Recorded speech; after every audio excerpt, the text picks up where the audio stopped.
Assalamualaikum warahmatullahi wabarakatuh. Salam budaya.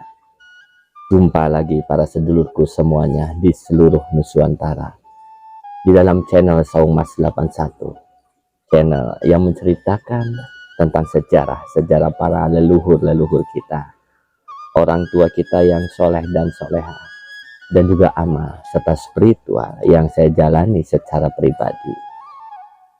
Apa kabar para sedulur? Mugi-mugi para sedulur dimanapun berada selalu diberikan kesehatan, waluya jati kelawan rahmat lan hidayah saking kersanipun Gusti Allah Subhanahu wa taala. Amin amin ya robbal alamin.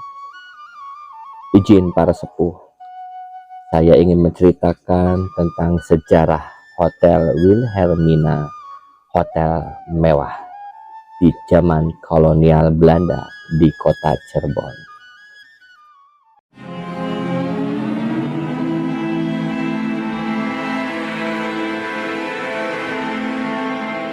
Bagi para sedulur yang baru menemukan channel Saung Mas 81, selamat datang dan selamat bergabung.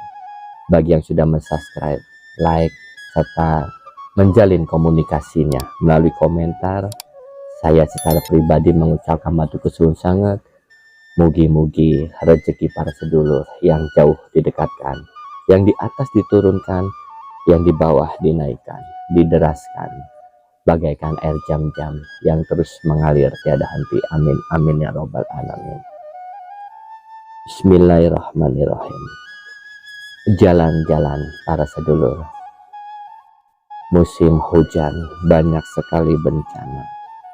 Saya duduk nongkrong di Jalan Siliwangi, suatu jalan di pusat kota Cirebon, dekat dengan alun-alun Kejaksaan.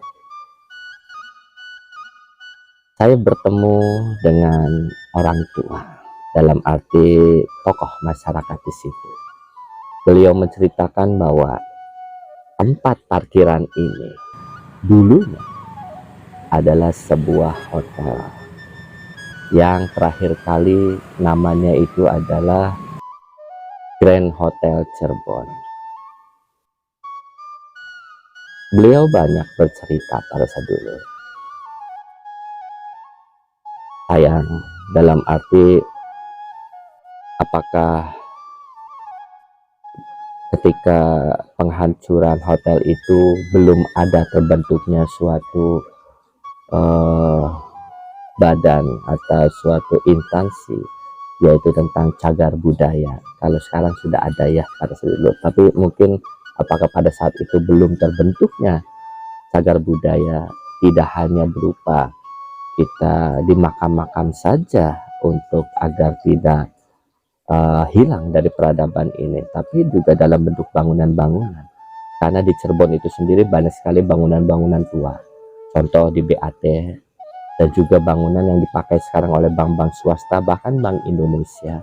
Di Cirebon itu gedungnya gedung lama semua para sedulur. Horor ya horor, dan saya pernah bekerja di dalamnya, jadi mengetahui horor apa tidaknya gedung tersebut para sedulur. Dilanjut para sedulur, enak sambil ngopi para sedulur karena udara lagi dingin. Cirebon baru diguyur hujan lebat kemarin, hampir saja terjadi banjir. Mudah-mudahan semua aman dan terkendali. Begitu juga sedulur-sedulur dimanapun berada. Amin amin ya robbal alamin. Pada abad ke-20 para sedulurku, Cirebon tumbuh menjadi simpul suatu perekonomian, perdagangan. Tidak hanya pada abad ke-20 saja, di zamannya para leluhur-leluhur juga sudah ada suatu namanya transaksi jual beli, yaitu tentang terasi yang dibawa oleh Mbahku Cirebon. Semakin kesini ya semakin mudah karena Cirebon itu sendiri juga dekat dengan laut, yaitu pelabuhan. Di pusat kota para sedulur berdiri sebuah bangunan megah dahulunya yang pernah menjadi simbol modernisasi, Hotel Wilhelmina, sesuai dengan nama yang diambil, yaitu Ratu Belanda pada saat yang berkuasa pada saat itu. Ada yang mengatakan berdirinya pada tahun 1880-an dan ada juga yang mengatakan berdirinya hotel tersebut pada tahun 1914. Maaf para sedulur. Hotel ini menempati dua bangunan berarsitek Belanda. Awalnya bangunan tersebut merupakan rumah tinggal, kemudian diubah menjadi hotel yang melayani tamu, baik tamu kelas atas, antar negara, dan juga tokoh-tokoh masyarakat di daerah Cirebon itu sendiri. Momentum kelahiran Hotel Wilhelmina itu sendiri beriringan dengan beroperasinya stasiun Kejaksan pada tahun 1912 yang ikut mendorong pertumbuhan mobilitas dan kegiatan bisnis di kota pelabuhan tersebut. Kawasan alun-alun memang dirancang sebagai pusat kota, menjadikan hotel ini pionir, bahkan bisa disebut hotel pertama di Cirebon dulu para sedulur. Nah, saya cerita kembali nih, sebelum ini runtuh total masih ada sedikit puing-puing. Itu semuanya itu sudah ditumbuhi dengan ilalang tinggi sekali, dan juga dipagar tembok seng, dipagar seng semuanya, kelilingnya seng semua, jadi untuk akses masuk juga nggak bisa. Saya juga baru tahu kalau di situ itu adalah bekas dari bangunan hotel yang sedang kita ceritakan sekarang. Sangat disayangkan para sedulur, karena ini adalah suatu sejarah, tapi ya yang penting ada cerita nih untuk sebagai petenger bahwa anak putu Cirebon itu sendiri, di situ ada sebuah hotel yang terkenal dulunya di zaman kolonial Belanda. Menurut budayawan sekaligus koordinator komunitas Pusaka Cirebon, Mustaqim Asteja, hotel ini sudah mengadopsi teknologi canggih di masanya. Hotel Wilhelmina sudah punya nomor telepon, yaitu 159. Pemesanan dilakukan via telepon dibandingkan hotel-hotel yang masih memakai via telegram pada saat itu para sedulur. Perjalanan hotel memasuki babak baru. Pada tahun 6 Mei 1927, surat kabar lokal melaporkan bahwa hotel tersebut dibeli oleh Tuan Ribberik, pengusaha hotel yang sebelumnya mengelola hotel yang bernama Hollandia pada tahun 1910-an. Di bawah pengelolaan baru, hotel ini berubah nama menjadi Hotel Ribberik Cirebon dan naik kelas menjadi penginapan mewah yang ramai dikunjungi antar negara dan berbagai daerah di sekitar Cirebon. Pada masa sebelum kemerdekaan para sedulur, Hotel Ribberik menjadi titik temu para pejabat kolonial, pembisnis, dan bahkan pergerakan-pergerakan untuk kemerdekaan Republik Indonesia. Letaknya yang dekat dengan Tugu Pensil.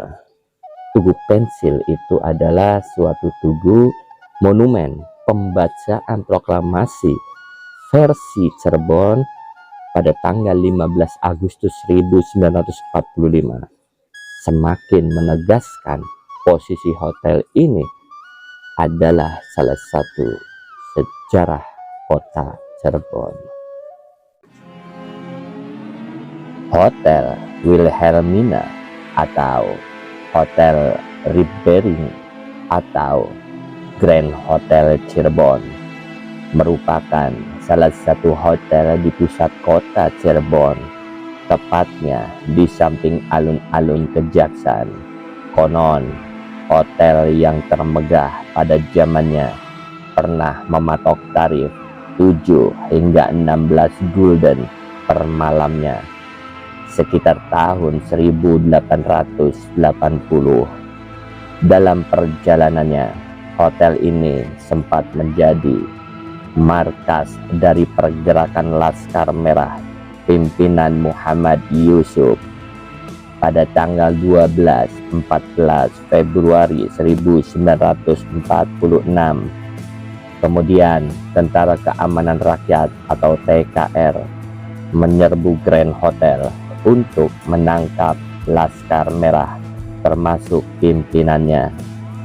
Di tahun yang sama, yakni 1946, hotel ini juga pernah menjadi markas Badan Pekerja Komite Nasional Indonesia atau BPKNIP untuk wilayah Cirebon.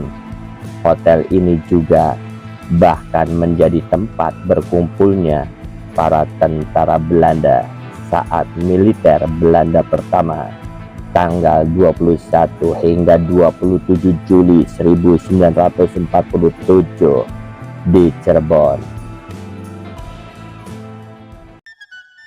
Kini sisa bangunan itu sudah tidak ada para sedulur.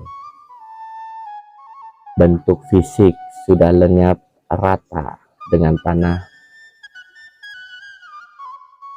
Setidaknya menjadikan suatu jejak sejarah yang tetap melekat bagi orang-orang yang mengetahuinya.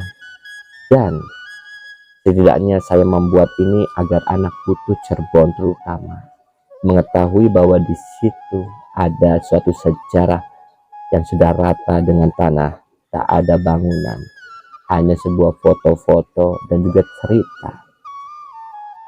Mudah-mudahan menjadi suatu narasi bahwa perkembangan kota Cirebon itu sendiri sebagai pusat perdagangan dan pergerakan di pesisir Jawa menjadikan suatu hasanah sejarah yang jangan sampai terlupakan, walaupun sudah tak ada lagi bentuk fisiknya.